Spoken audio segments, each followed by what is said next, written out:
지난 3장에서 주와 똑같은 형상으로 변화하게 하는 일, 주의 영으로 그것이 가능해진다.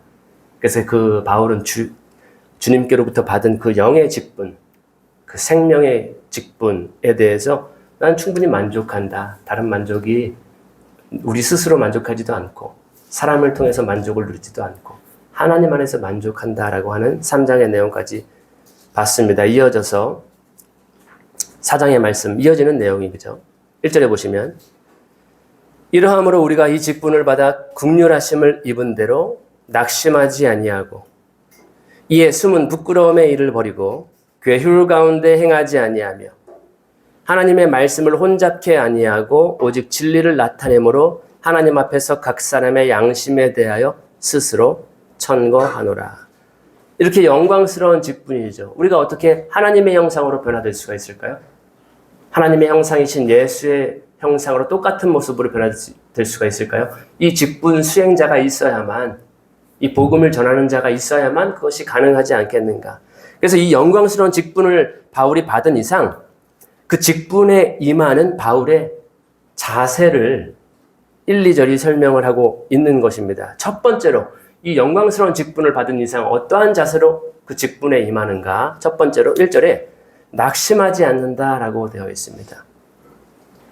우리가 전도를 하다 보면, 목회를 하다 보면, 교회 사역을 하다 보면, 봉사하다 보면 낙심되고 낭망되는 일들이 얼마나 많은지, 이런 상황에 직면하게 되고 낙심하게 되는 상황, 내가 원치 않는 상황들에 직면하게 되는 일들이 너무나도 많거든요. 왜냐하면 영적인 일이기 때문에 그렇습니다. 영적인 일이 다른 게 영적인 것이 아니라 하나님의 일을 할 때 사탄 마귀는 동시에 역사하고 있기 때문에 낙심하게 되는 일들이 너무나도 많아요. 근데 바울은 첫 번째로 저는 낙심하지 않습니다. 오히려 2절에 보시면 숨은 부끄러운 일을 버립니다 라고 되어 있습니다. 부끄러운 일, 숨어있는 내 안에 죄들, 다른 사람은 모르겠지. 내가 몰래 다른 사람 눈을 피해서 행하기 때문에. 근데 바울은 이 하나님의 일을 함에 있어서, 하나님의 봉사를 함에 있어서, 교회 생활을 함에 있어서 그 숨은 부끄러운 일을 버리지 않고 영적 일에 연루했다가 종종 이상한 일에 빠지게 된 문제가 발생을 하게 됩니다. 왜냐하면 영적인 일과 육체의 일은 서로 대적하기 때문에, 우리가 영적으로 살아가려고 하면 육체가 우리를 붙잡기 때문에 마치 영적인 전쟁과 싸움과 같아서 우리가 링 위에 올라가잖아요. 그럼 우리가 영적으로 살려고 한다면 상대편은 항상 준비가 되어 있어요. 육체적으로 살아라. 네 감정대로 살아라. 네가 원하는 대로 살아라. 이러한 싸움이에요. 그래서 숨은 부끄러운 일을 버리지 않고서 이러한 직분에 임한다, 봉사에 임한다, 결국에는 문제가 발생합니다. 그래서 지금 바울은 첫 번째로는 낙심하지 않습니다. 저는 낭망하지 않습니다. 두 번째로는 숨은 부끄러운 일을 버리는 일을 합니다. 굉장히 중요한, 정말 주옥과 같은 말씀 아닐까요? 그리고 세 번째로는 2절에 나와 있는데 괴율로 하지 않습니다. 저는 교묘함으로 가면 쓰고서 나 자신을 가리고 행동하는 거예요. 가면 쓴 사람 보셨죠? 전혀 얼굴 표정을 읽을 수가 없고 항상 얼굴이 무슨 생각을 하는지 잘 몰라요. 근데 결국에는 어떻게 되나요? 진실해야 된다는 것입니다. 항상 모든 일에 교활함으로, 속임수로 가면 쓰고 일하지 않는다는 거죠. 결국 그 가면은 어떻게 될까요? 벗겨집니다.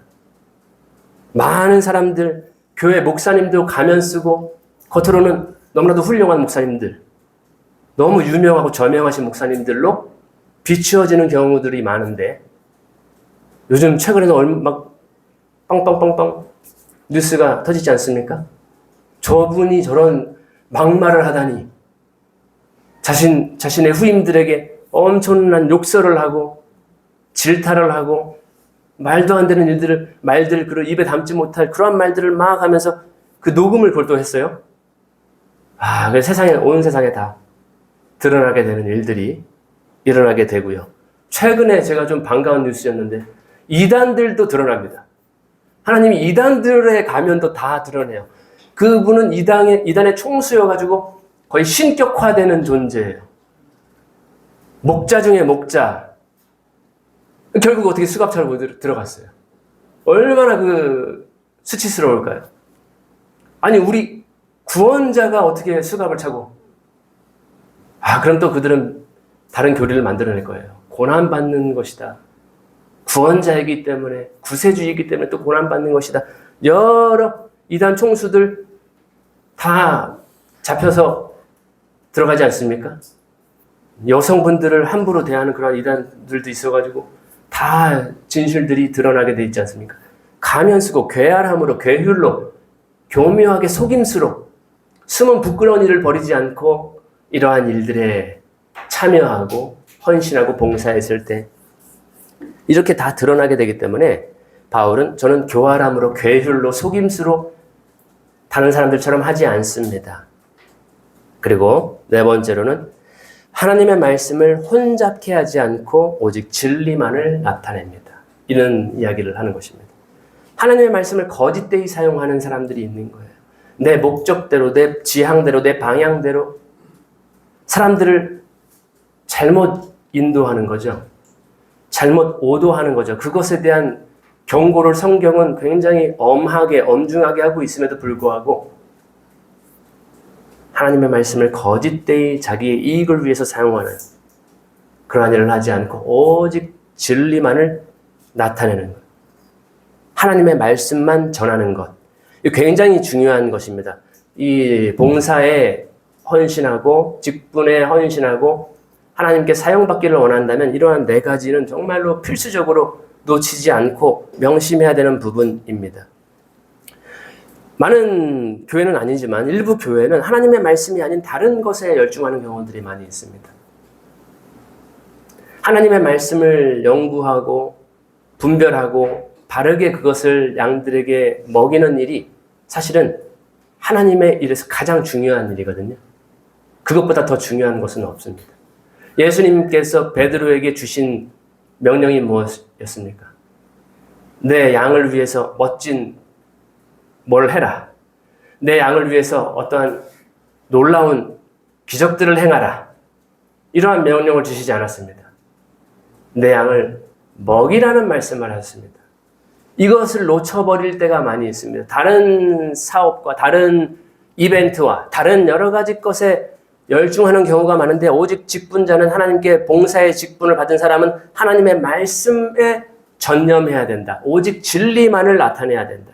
라고 하는 것입니다. 왜냐하면 진리는 우리를 자유케 하기 때문에, 진리는 우리를 거룩하게 하기 때문에, 영원한 생명으로 인도하기 때문에, 영생이 거기 있기 때문에 하나님의 종이라고 한다면 진리만을 나타내야 된다. 이런 이야기를 합니다. 3절에 만일 우리 복음이 가리었으면 망하는 자들에게 가리운 것이라. 이렇게 진심으로 복음에 임하고 진심으로 전했어도 안 믿는 사람들이 있어요.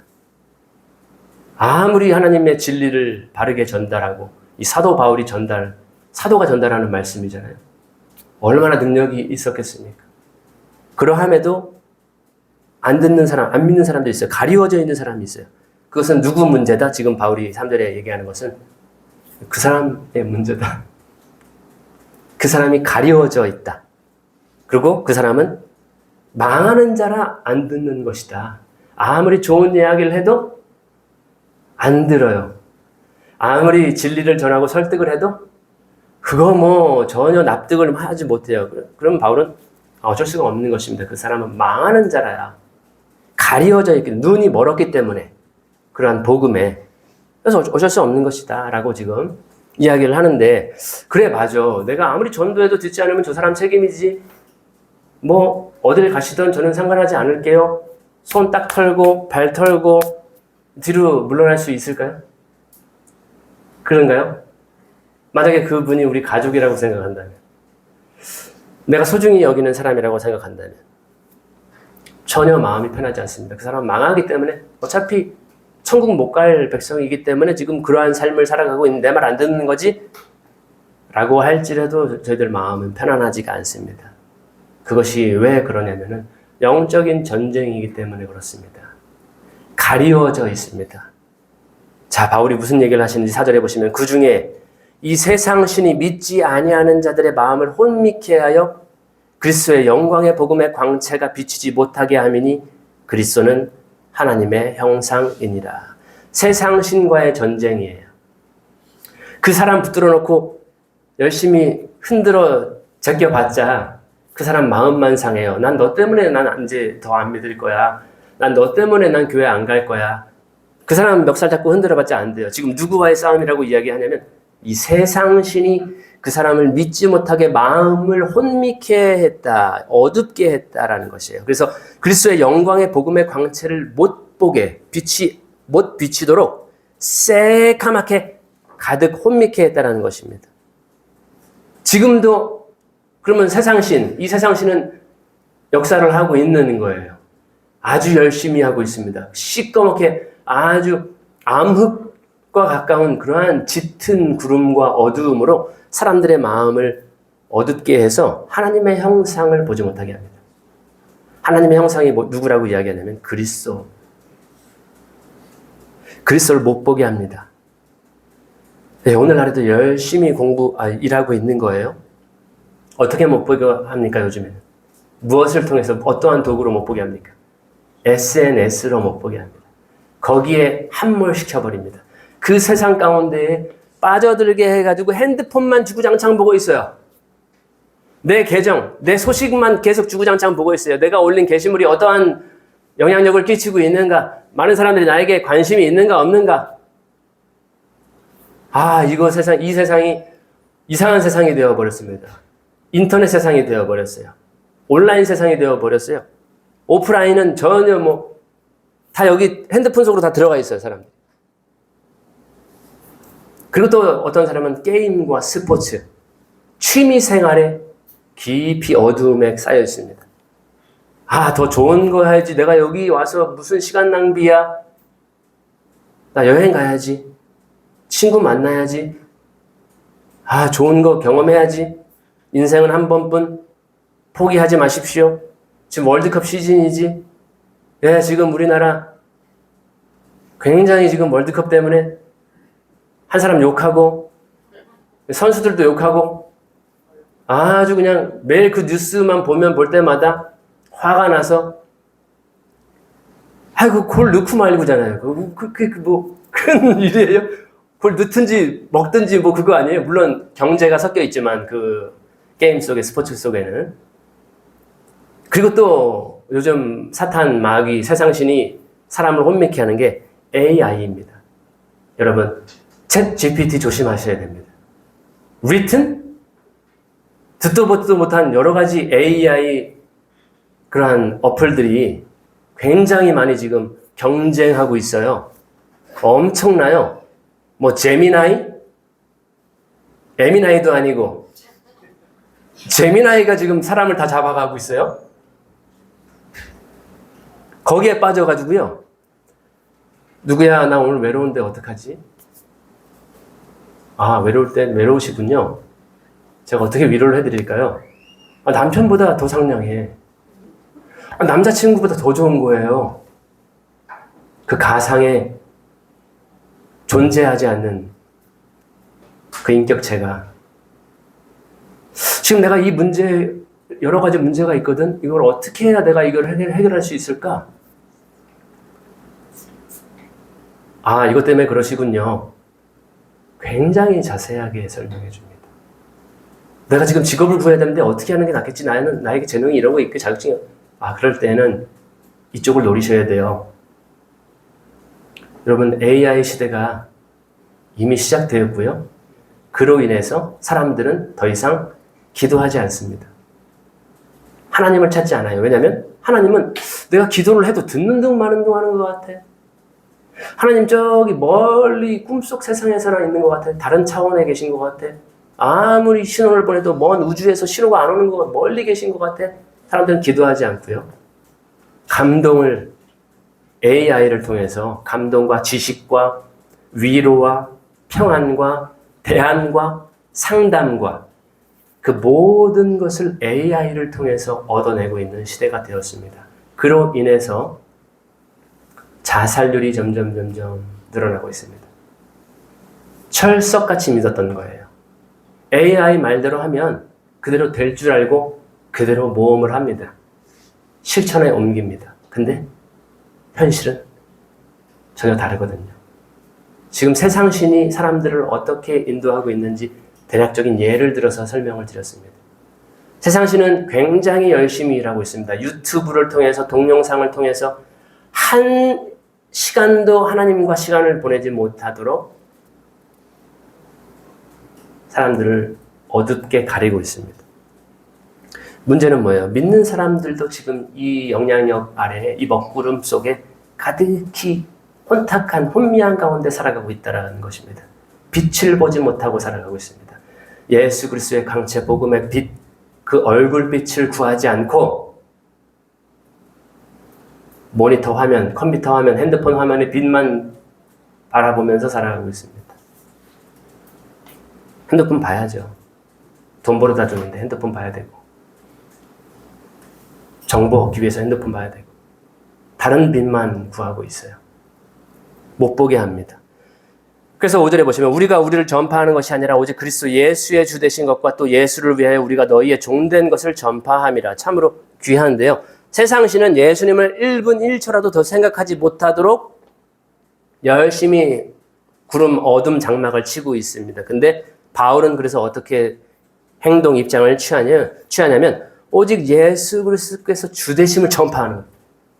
두 가지 전파예요. 한쪽은 예수님 못 보게 하는 전파, TV 전파, 방송 전파, 핸드폰 모든 전파. 근데 이 바울은 예수 그리스도의 주 되심만 전파하는 것입니다. 한쪽은 예수님을 보게 하려고 열심히 일하고, 다른 세상신은 한쪽은 예수님을 못 보게 하려는데 열심히 일하고 있습니다. 그 영적 전쟁 때문에 지금 많은 사람들이 혼미케 되고 있는 거예요. 예수님을 못 보고 살아가고 있는 것입니다. 전쟁입니다. 또 다른 핵심이 뭐냐면 우리 지금 자기 PR의 시대라고 살아가고 있어요. 자기 광고의 시대예요. 자신의 능력을 나타내야 되고 공개해야 되고 설득시켜야 되고 하는 시대에 살고 있는데, 바울은 자기 자신을 어떻게 했어요? 5절에 보시면 우리는 너희의 종된 것을 전파함이라. 오직 예수님만 전파하고요. 그 다음에 나는 예수를 위한 너희의 종된 것을 전파한다라고 되어 있습니다. 왜 그랬을까요? 바울은 교회 리더가 아닙니까? 교회를 예수님의 뜻대로, 하나님의 뜻대로 인도할 수 있는 사도 아닙니까? 이방인의 사도, 모든 교회는 사도 바울의 권위 아래 다 있는 것입니다. 이방인의 사도. 근데도 자신은 나는 여러분들의 종입니다 라고 자신을 드러내는 거죠. 저는 종입니다, 여러분들. 근데 많은 사람이 주인 행세하려고 하거든요. 내가 주인이야. 난 여러분들을 책임지는 의무가 있어. 다 내 말 들어야 돼. 내 말대로 해야 돼. 지금 바울은 저는 종입니다. 그래서 여기에 합당한 말이 뭐냐면 섬기는 리더입니다. 리더긴 리더인데 섬기는 종 리더입니다. 예수님의 가르침이 사도 바울의 이 한마디 한마디 속에 가득히 들어있습니다. 그는 예수님의 제자가 너무나도 명백합니다. 예수님 그런 말씀하셨죠? 너희 중에 으뜸이 되고 싶은 사람은 모든 사람을 섬기는 종이 되어야 한다. 높아지려고 하는 사람은 낮아지게 될 것이다. 교만한 사람은 낮아지게 될 것이고, 자기 스스로를 겸손하게 낮춘 사람은 높아지게 될 것이다 라고 하는 그런 이야기 하셨습니다. 바울도 지금 똑같습니다. 저는 여러분들의 종이에요. 여러분들의 주인은 예수 그리스도입니다. 이러한 CEO 보셨습니까? 이러한 리더 보셨습니까? 섬기는 리더. 심지어 예수님은 섬김의 왕이십니다. 제자들의 발을 씻겨주셨던 그 가장 낮은 종이 행하는 그러한 일들을 몸소 보여주셨습니다. 너희가 이걸 알고 행하는 자는 복이 있다. 6절에 어두운 데서 빛이 비치리라 하시던 그 하나님께서 예수 그리스도의 얼굴에 있는 하나님의 영광을 아는 빛을 우리 마음에 비추셨느니라. 예수님이 주되신 것과 자신의 종된 것에 대한 이 빛 계시가 있어야 돼. 빛이 비춰주셔야 돼. 어떤 사람은 이거 까마득해 어둠 속에 갇혀 있어요. 예수님의 얼굴을 제대로 분별하지 못하고 있는 삶을 살아가는 경우들이 많아요. 주의 일을 한다고 하는 경우에도. 예수님이 주 되신 것이고 나는 여러분들의 종이 되는 것, 이러한 계시와 빛과 이러한 것이 없을 때 문제가 되는 것입니다. 7절에 우리가 이 보배를 질그릇에 가졌으니 이는 능력의 심이 큰 것이 하나님께 있고 우리에게 있지 아니함을 알게 하려 함이라. 이 보배를 우리는 질그릇에 담고 있습니다. 이 질그릇은 이때 당시에 아마 가장 질이 낮은 그러한 그릇이었던 것 같아요. 우리는 다 질그릇일 뿐입니다. 근데 그 질그릇 안에 뭐가 들어있는지는 굉장히 중요하죠. 그 그릇에 안에 들어있는 것이 밖으로 나오기 때문에 그렇습니다. 그 안에 담겨져 있는 것이 뿜어져 나오기 때문에 그렇습니다. 이 질그릇 안에 바울은 뭐가 담겨져 있냐면 보배를 담고 있었다라고 되어 있습니다. 너무나도 연약하고 보잘것없는 쉽게 깨어져 버리는 질그릇이지만 그 내용물이 보배를 담고 있기 때문에 그 사람의 가치가 높아지는 거죠. 결국 그 안에 있는 것이 드러나게 되어 있습니다. 이 그릇을 치우는, 물컵을 치우면 어떻게 돼요? 그 물 속에 있는 것이 뿜어져 나오기 마련입니다. 가만히 있을 때는 나 건들지 않으면 나는 아무렇지 않은 사람이야. 나 건들지만 마. 나 건들면 어떻게 되는지 알려줄까? 그러면 물컵을 딱 쳐보세요. 그럼 그 안에 있는 것이 다 쏟아져 나옵니다. 결국엔 다 드러나게 되어 있는 거예요. 사도 바울은 뭘 담고 있냐면 보배를 질그릇에 담고 있었다라고 얘기하는 것처럼 그를 흔들고 그 안에 뭐가 있는지 우리가 마시고 파보면은 보석만 나오는 거예요. 그래서 심히 큰 능력은 보배이신 예수님을 아는 지식, 그것을 담고 있다라고 하는 것입니다. 이것을 우리 능력이 내 안에 있는 것이 아닙니다. 나는 내 능력과 내 가치와 내 경험 수치와 이런 것이 중요한 게 아니고 능력의 심이 큰 것은 하나님께 있고 예수를 아는 지식에 있습니다.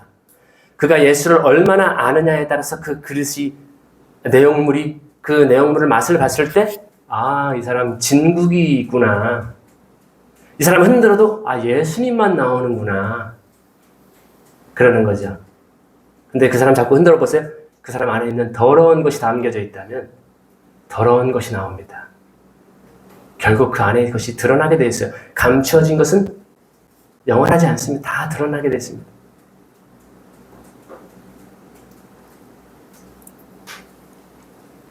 사람들은 보석을 좋아하죠. 여러분 봄을 좋아하십니까?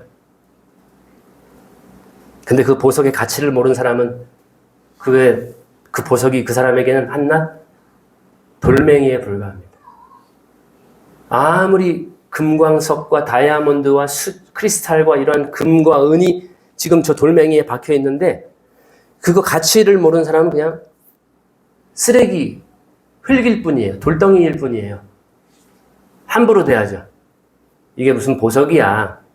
쓸모없어. 그래서 건축자의 버린 돌이 된 쓸모없는 돌이 돼버려요. 어떠한 사람에게는. 그 돌의 값어치를, 보배의 값어치를 모를 때.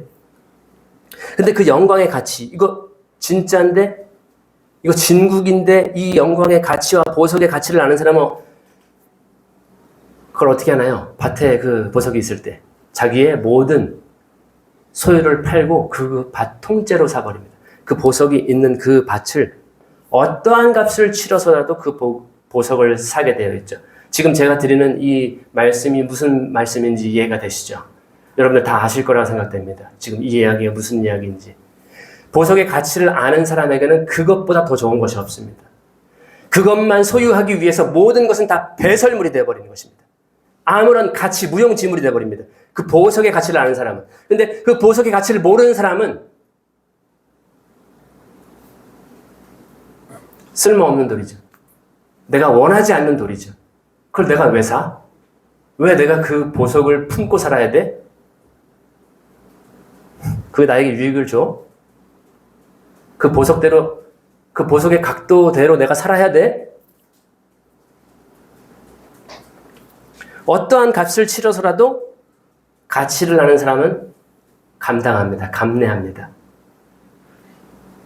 8절에 바울이 그 보석의 가치를 안 이상 어떻게 감내를 하냐면 우리가 사방으로 우겨쌈을 당하여도 쌓이지 아니하며 답답한 일을 당하여도 낙심하지 아니하며 핍박을 받아도 버림받지 아니하며 거꾸로 뜨림을 당하여도 망하지 아니하고 우리가 항상 예수 죽인 것을 몸에 짊어지면 예수의 생명도 우리 몸에 나타나게 하려 함이라. 예수의 가치를 아는 사람은 그 어떠한 것이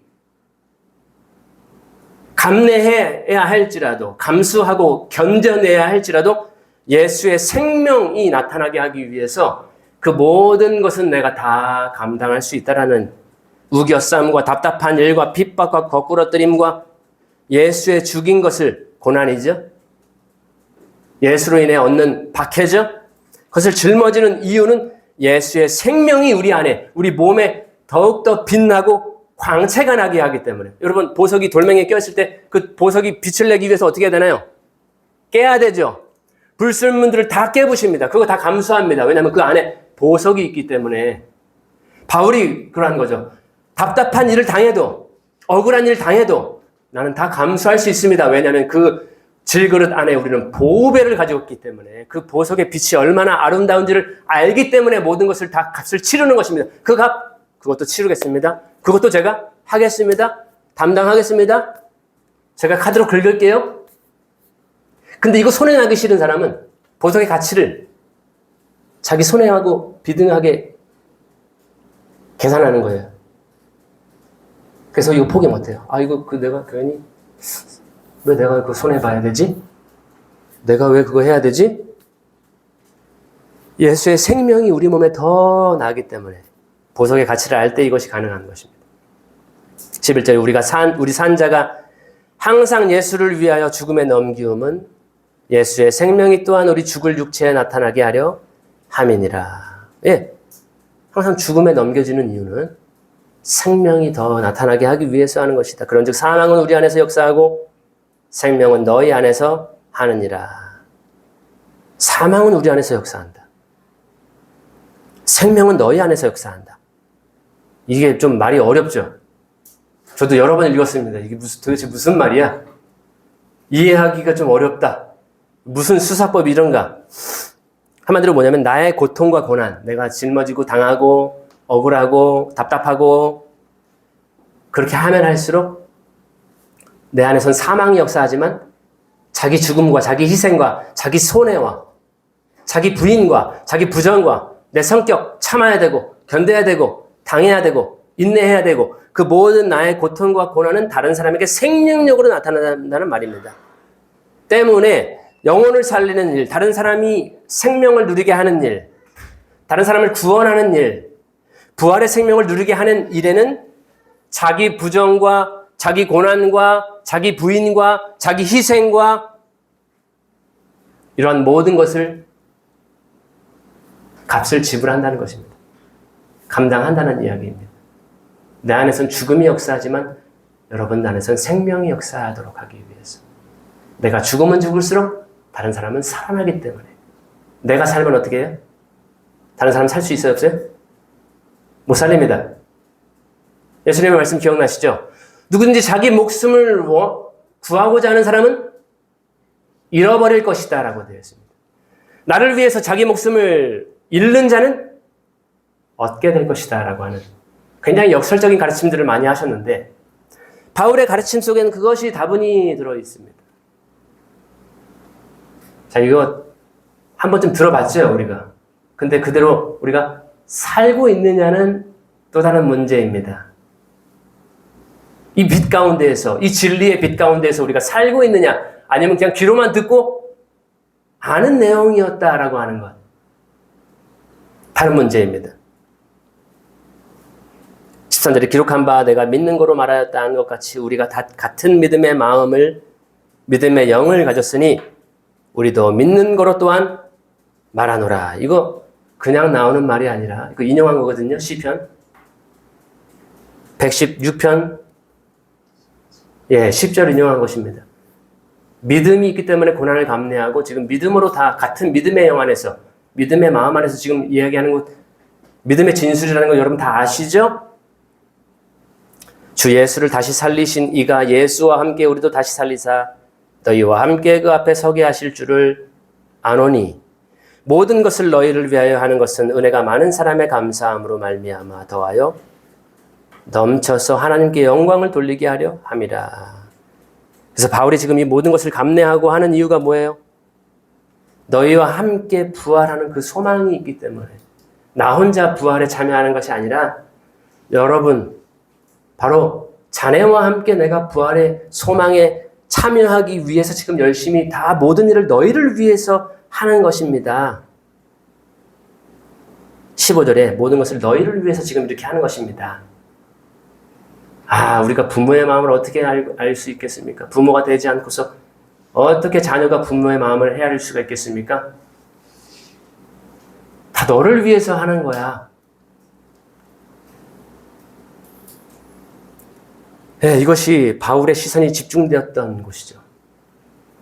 부활의 영광에 그 고린도 교회 성도들도 함께 하기 위해서 나 혼자 부활이 되는 것이 아니라 나 혼자 잘 먹고 잘 살죠가 아니라 모든 것을 감내하고 우겨싸움을 당하고 답답한 일 당하고 내가 참고 견디고 하는 모든 일은 자네와 함께 내가 부활에 참여하기 위해서 하나님 앞에 서게 될 그 날을 바라보고 감사함이 넘치고 은혜가 넘치고 하나님께 영광 돌리는 일이 넘쳐나게 하기 위해서 지금 내가 이렇게 하는 것이 아니냐.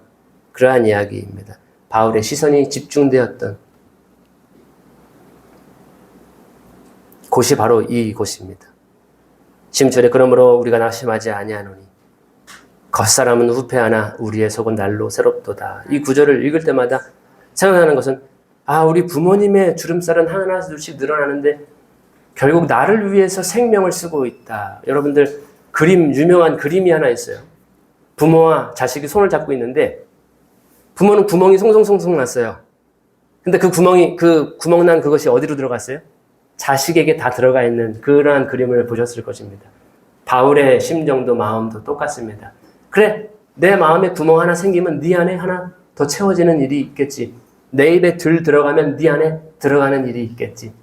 부모의 생명을 물려받아서 부모의 공급을 통해서 자녀가 자라나는 것처럼 우리 겉사람은 후패한다. 날마다 우리는 이 모든 것을 감내한다. 영적인 전쟁 속에서 오는 여러 가지 어려움들, 답답한 일과 모든 것을 그래야 너희들이 잘 되기 때문에 그래야 너희들도 부활의 영광에 참여하기 때문에 그 영광으로 우리가 같이 하나님 앞에 설 날이 올 것이기 때문에 나의 겉사람은 썩어져 가지만 내 속사람은 사실 육체가 고난을 당하면 당할수록 내 속사람은 날로 매일매일 새로운 생명 속에서 예수 부활의 생명이 내 안에서 이 죽을 몸에 나타나게 되는 것입니다.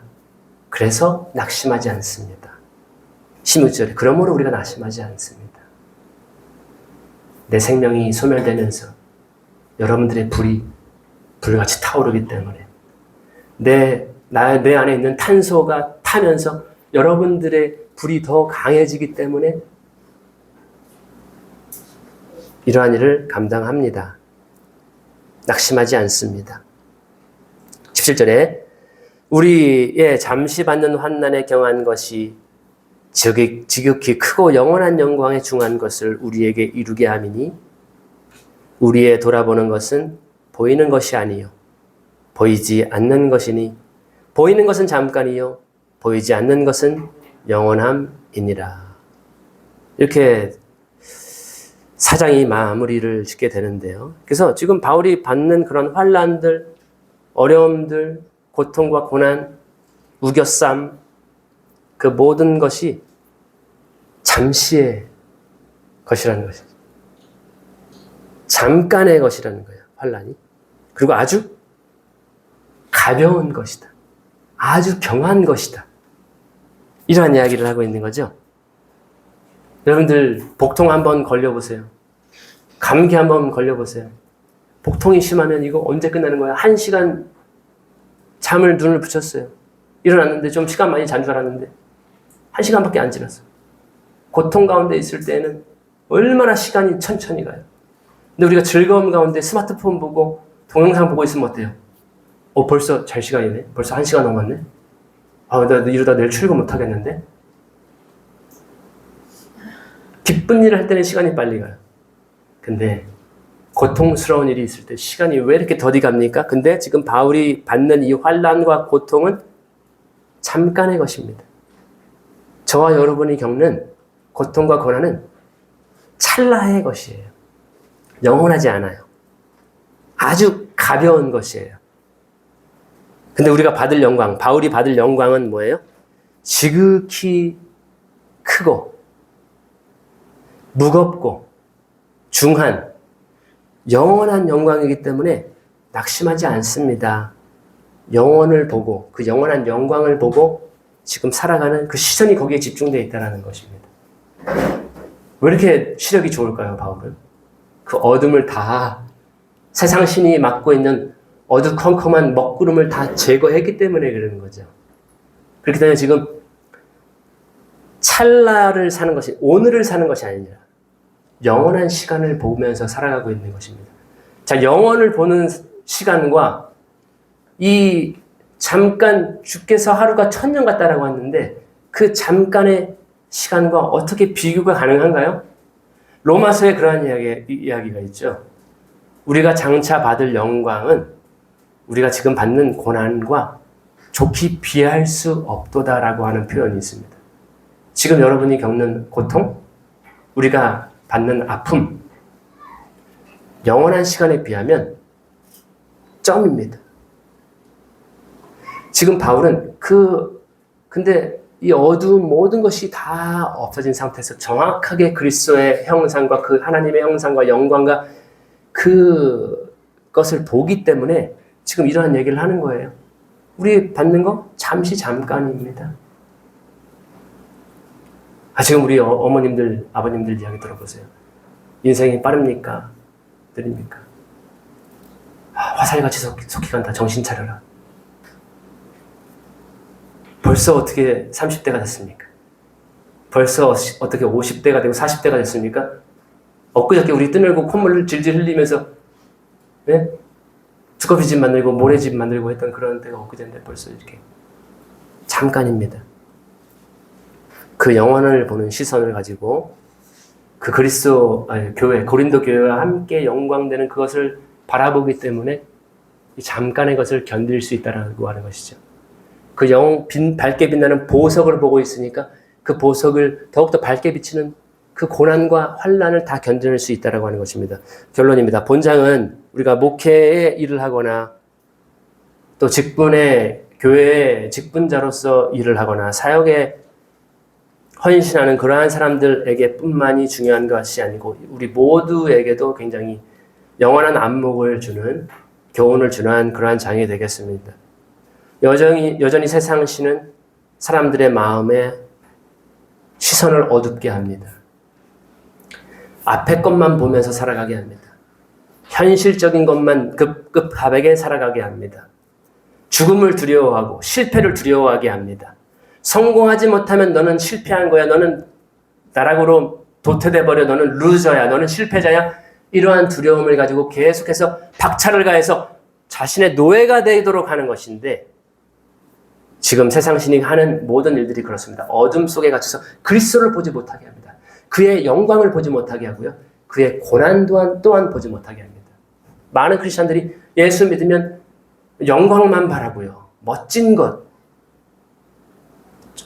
화려한 것, 잘 풀리는 것, 잘 되는 것, 이것만 생각하는 경우들이 많이 있어요.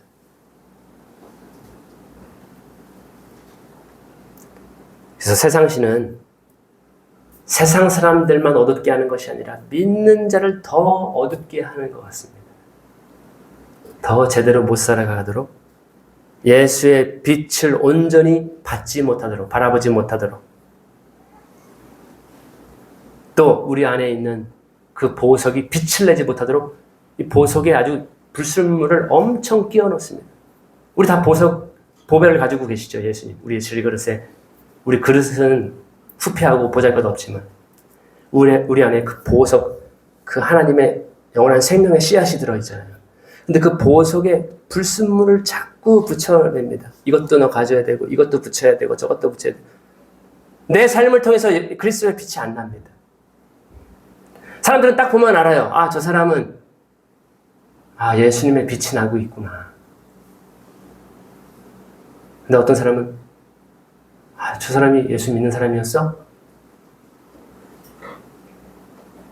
예수 믿는 사람 맞아? 근데 왜 빛이 안 나지? 우리 질그릇 안에 예수님은 계십니까?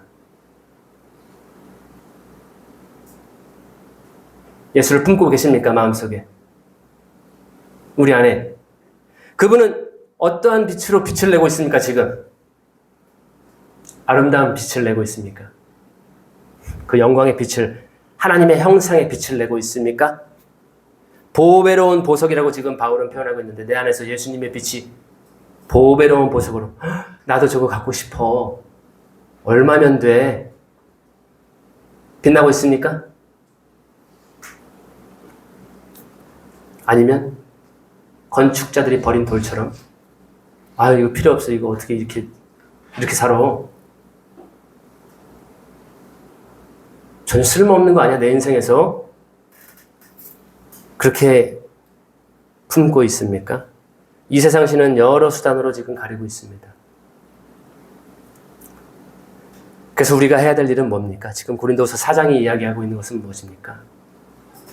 이 말씀이 우리에게 있다는 것은 굉장히 복된 것입니다. 우리의 삶을 거울로 비춰볼 수가 있어요. 지금 내가 잘 살고 있는가? 아니면 못 살고 있는가? 이러한 말씀을 통해서 우리가 그 불순물을 깨끗이 닦아야 되겠죠. 뽀득뽀득하게 그 보석이 빛깔을 낼 수 있도록. 지금 때가 엄청 꼈어요. 빛을 내야 돼요, 이제. 이 말씀으로 깨끗이 씻고 닦아서 그 세상신이 가리웠던 어둠을 살라먹어야 되죠. 어둠을 살라먹어야 됩니다. 그 어둠을 제거해야 됩니다.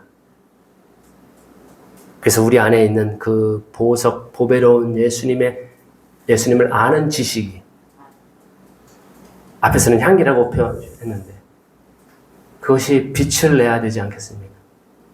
그것이 향기로 다른 사람에게 너무 향기롭다. 향기로서 나야 되지 않겠습니까? 그러한 보배로운 보석으로 빛을 비추는, 그래서 사람들이 우리를 볼 때 예수의 빛이 저것이구나. 너무나도 아름다운 빛을 내는구나. 정말 보석과 같구나. 그렇게 빛을 사람들로 하여금 보게 하는 저와 여러분이 되면 좋겠습니다. 그러한 저와 여러분 되시는, 결심하시는 그런 시간 되기를 기도합니다. 기도하겠습니다. 하나님 아버지, 주신 말씀에 감사를 드립니다. 우리 안에 빛이 얼마나 밝게 빛나고 있습니까? 주께서 생명을 다하셔서 우리에게 빛을 주셨는데 우리는 그걸 가리고 있지는 않겠습니까? 않습니까? 우리 안에 예수의 빛이, 하나님의 형상이, 영광스러운 그 복음의 광채가 빛을 내고 있어야 하는데 여전히 여러 가지 것들로 인해서 어둡게 가리고 있지는 않습니까? 다시 한번 돌아보는 시간이 되기를 원합니다. 지금 내 안에 예수님, 다시 그 빛을 비춰주시기를 원합니다. 어두워졌던, 더러워졌던 그 모든 것들을 다시 말씀으로 깨끗이 씻어서 낙심하지 아니하고 숨은 부끄러운 일들을 버리고 괴율로 하지 않고 속임수로, 꾸밈으로 살아가지 않고 오직 하나님의 말씀대로, 진리대로 살아가는 저희가 되길 원합니다. 주님, 다시 한번 저희들 새롭게 하여 주시옵소서. 주님의 성령과 말씀으로 씻어 거룩게 하여 주시옵소서. 주님의 자녀대로 살게 하시고 빛의 아들들로 살아갈 수 있도록 힘과 능력을 더하여 주옵소서. 그리하여서 사람들이 저희들을 볼 때에 우리 안에 있는, 우리 겉사람은 후패하지만, 겉사람은 보잘것없지만, 실패자와 같고 낙오자와 같지만 우리 안에 있는 예수 그리스도의 빛을 보게 하여 주시옵소서. 그 생명의 빛을 통해서 사람들이 하나님을 발견하게 하여 주시옵소서. 그들 또한 그 빛을 따라서 영원한 생명으로, 부활의 생명으로 나아갈 수 있는 길잡이가 되게 하여 주시옵소서. 그 모든 어둠을 살라 주시옵소서.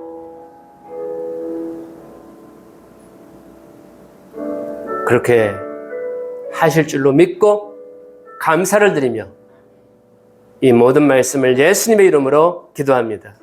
아멘.